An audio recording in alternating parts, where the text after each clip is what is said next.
everybody, this is the Vikstrand. There are movies throughout the history of the world that are iconic. They're such big classics that you can quote them in your sleep. You've seen them before you've seen them. You can take, a prop, a still frame, a piece of a poster, a line of dialogue, whatever, and you can almost instantly identify what movie it is. There are a few that are so, imprinted in our collective minds of culture that they are immortal. The Godfather, Casablanca, Star Wars. They are basically three of the pantheon of immortal movies. And one movie more I think can be added to that. The Wizard of Oz. It has iconic lines, it has iconic characters, it has iconic moments, it has some of the visuals that is being copied even today when making new movies. And I was just thinking, is this movie as good as its iconic status would suggest, or is it an overrated movie that has gone past its expiration date? That's what we're gonna find out, because today we're taking a look at The Wizard of Oz.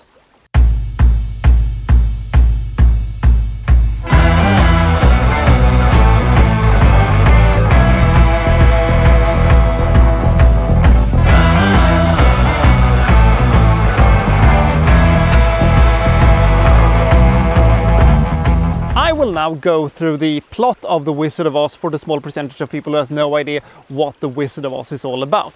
So we have Dorothy, who is living on, a farm in Kansas. And a tornado sweeps up the house that she's in alongside with Toto, her dog. They land in the land of Oz, and they also land on top of the Wicked Witch of the North, instantly murdering her. Hooray, murders! And the Munchkins are happy about this, and she gets the ruby slippers that belong to the witch. But the Wicked Witch of the West, the green one with the pointy hat, who is not played by Mila Kunis, thank God, says that, "I'll get you, yeah, pretty, and your dog too," or something like that. How is she going to get home? Well, follow the yellow brick road to the Emerald City where the Great Wizard of Oz is located. He knows what to do because he's, wise and is a great wizard and stuff like that. On the way to the Emerald City, she of course picks up Tin Man, the Cowardly Lion, and the Scarecrow, who also wants to see the Wizard of Oz because they can, provide them with a heart, a brain, and courage. So this is our movie in a nutshell. Is Dory going to get home, and are her fellow companions going to be able to, get the things they want so dearly? Hi, sorry to interrupt you. This is me from 3 days ahead. You forgot to mention one of the things you absolutely loved about this movie, and I will go over that a little briefly, and that is the transition from sepia to color, because the first 18, maybe 19 minutes of this movie we're spending in boring, terribly dull sepia tones of the earth setting, basically. And when we come to the land of Oz, everything turns into glorious, absolutely magnificent Technicolor. It is just such a great transition, and I, who has always been a big advocate for having colorful movies and having movies with bright colors, because colors are a character as well. I just get more and more and more evidence that that is the case. And the only thing that could have been done better is what they actually did in the sequel slash prequel slash Oz the Great and the Powerful, because there we're starting with 4:3 scope ratio. And then when he crosses into Oz with a balloon, it goes from 4.3 black and white to color and widescreen and 3D. Jesus Christ, what a transition that is. It is maybe one of the best transitions I've ever seen. And that's all I wanted to say. Now back to you, mister. Now, I will first say this. The Wizard of Oz is one of the most creatively satisfying movies I have ever seen. The costumes, the sets, the design of the characters. There's so much creativity here. I think that the scope and the scale of the movie is just so magnificent. The fact also is that this movie is only about, what, 100 minutes long or something like that, is used very carefully, because the movie moves kind of fast despite not that much happening. In fact, the plot of the movie could, be featured on a paper napkin basically, and because they are a little short on plot, they extend this by having lots of song and dance numbers. This is both a good thing and a bad thing, because I have been known in the past to be a little bit, I don't know, negative towards musicals. I think they are tedious, I don't like them, usually the songs are bad, and I just get very, very tired very fast whenever characters break into song and dance. Unless it is an Indian movie, then it is often better. They at least have the decency of having really, really, really great songs in this one. Ding Dong, the Witch is Dead, We're Off to See the Wizard, and stuff like that. Over the Rainbow is okay, but every time I hear it, I just, hear the gunfire in the movie Face Off. Great use of Over the Rainbow song, by the way.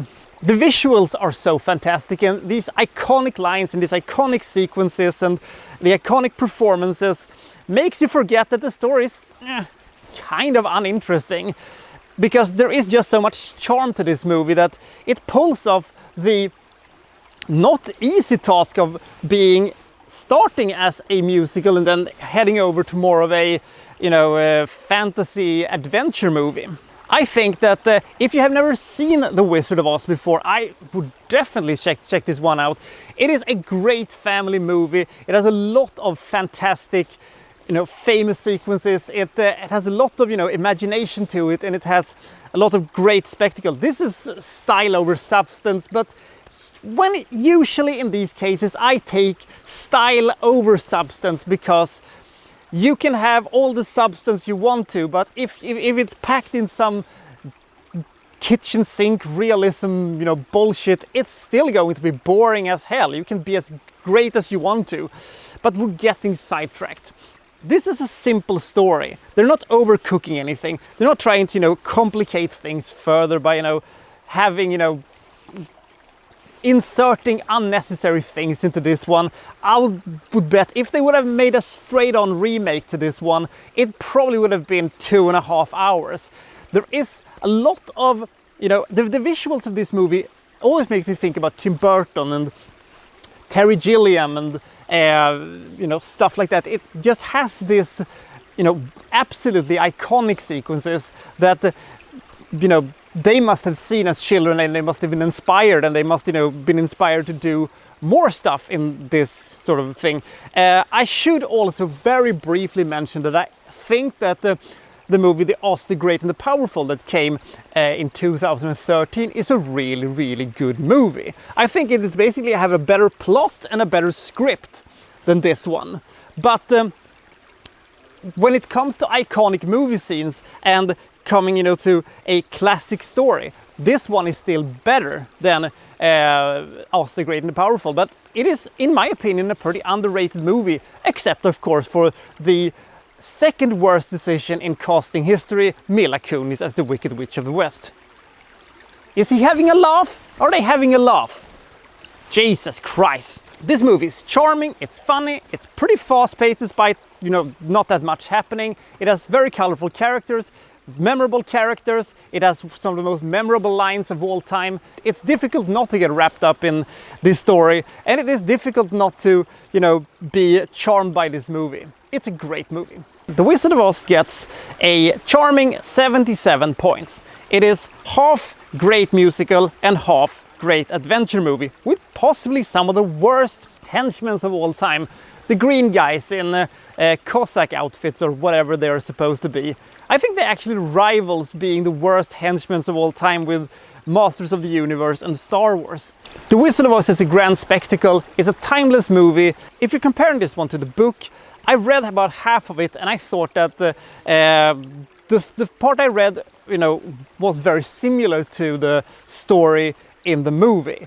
but it just went into this absolute snail's pace. After reading half of this, I was like, I'm done with this. This is so boring. This is one of these rare occasions where I think that they nailed the story 100% with the adaptation, because the original book is kind of boring.